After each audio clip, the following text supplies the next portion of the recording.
Happy 4K Blues to everybody. Thank you for checking out my review of Rolling Thunder. Its debut on 4K Ultra HD Blu-ray from Shout Studios on April 23rd. This is under their Shout Select line.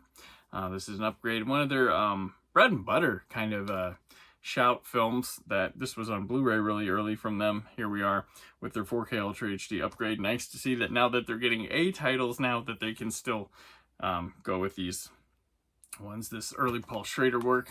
Here's what the case looks like. Oh my god. There is no reversible cover to it. It is just white, but here are the discs.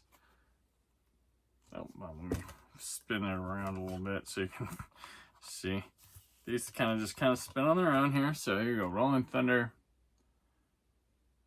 The 4K Ultra HD debut. The the 2-disc set. The 4K Ultra HD just has kind of the movie on it with its mono sound and the video. So Rolling Thunder, the film, I give 4 stars. This is a awesome, nasty little piece of the 1970s here from Paul Schrader. I don't know if it was his direct follow-up to Taxi Driver, but it's close proximity year-wise without looking that up. He's an interesting cat. His film Affliction comes out from them later this month, and I'll have a review for that as well. Rolling Thunder classic, I found out about it really through Quentin Tarantino in the 90s. He's always talking about liking this film. It's one of his favorites. It's actually in his book. He talks about it, Cinema Speculation. So I found out about it, and he had a VHS line of movies he was putting out called Rolling Thunder Pictures, named aptly after this. So this one has William Devane returns home from Vietnam with Tommy Lee Jones, the prisoner of war crew that they had, and trying to he goes to a small town in Texas, trying to get back to life, but his wife has met another man while he's been gone. He's struggling with normal everyday life. And there's some fucked up stuff in it, but it's a really brutally honest film. And then shit happens to him. He gets all these, like a car and this money, and these assholes, break into his house and decide, hey, you know what, I'd like that money I saw you get on TV. And they end up killing his wife and son, and famously cutting his hand off, and he gets a hook, and him and Tommy Lee Jones go for revenge. And this is just brutal in the end, just relentless. Pure revenge, lots of blood, lots of squibs, this movie lives up to whatever hype it's supposed to have. It's dour, it's bleak, but it's an earned kind of bleak, and you really see things get their comeuppance. You see just kind of this honest Americana, but with William Devane, really, really good. This may be like one of his best roles of all time. And young Tommy Lee Jones just in it, and it's, it's in that this is one of the first post-Vietnam movies about coming back, and those soldiers having to come to live with what they've been through. And this one, yeah, it's tough. It's a tough movie. It's got odd scenes. It's got just a cool freaking finale, but it really delivers. Lots of good stuff. There's so many memorable scenes in it. You'll definitely, if you've never seen it, scratch the itch, check it out, and then check out this 4K. So I give the movie 4 stars. Let's go to the video. The video for this is, I'm going to give it a 4.5. I think they've done what best they can. It's a pretty grainy movie, and a lot of that shows up here. I've been reading lately about a lot of 4K films having some trouble because of grain when they're restoring. And I know there's the grain hounds. I tend to like having the grain stick around. But you're at the mercy of whatever is there, and you don't know how much money they're allowed to put into this, how much they can put into this, what they're able to do.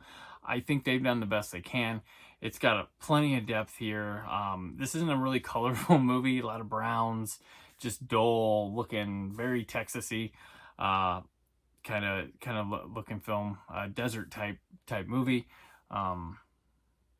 But in the end, like the street, like the car lights glow, and there's good contrast in the dark. So you do get some of the good HDR sting to it a lot. But yeah, I'll give it a 4.5.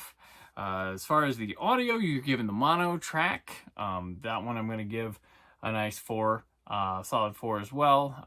Does the trick. It actually has some good impact in the end.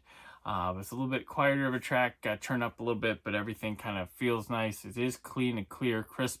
Doesn't even have an analog hiss. It's got a real nice bass to it. So four stars in the audio.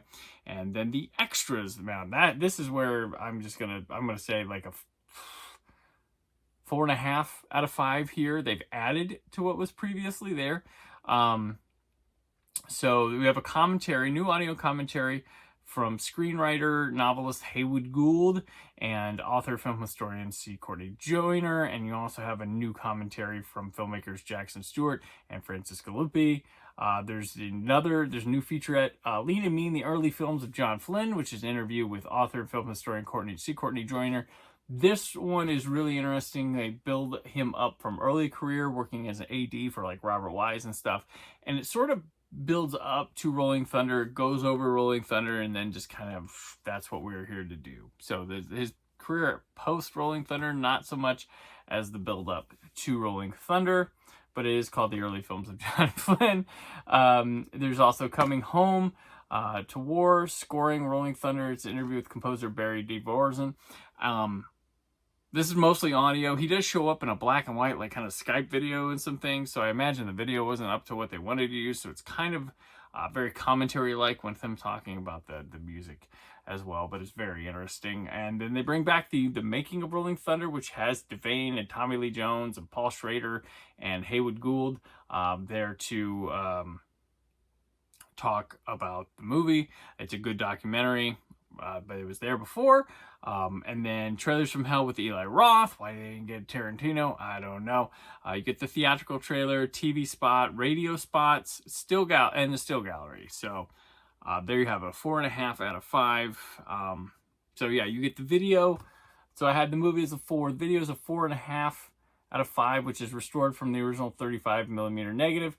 You get the audio with, I gave a 4, and then the extras with a 4.5. So all in all, I'm going to say this is a 4.5 out of 5 release for Rolling Thunder in its debut on 4K Ultra HD. Shout Studios, I might say. Real good job on just saying, hey, we're not just porting this over. We're going to do our best to get some new extras, and they did. And this is a real fun release and a movie you should check out. I hadn't watched it in a while, and I was like, oh yeah, man, this movie is fucking something else. So very cool. So you can order it using the code in the description if you'd like. That's really cool. But yeah, check out Rolling Thunder any way you can. Try it this way. This is probably the best way to ever see it. So thanks for watching, and as always, stay film positive.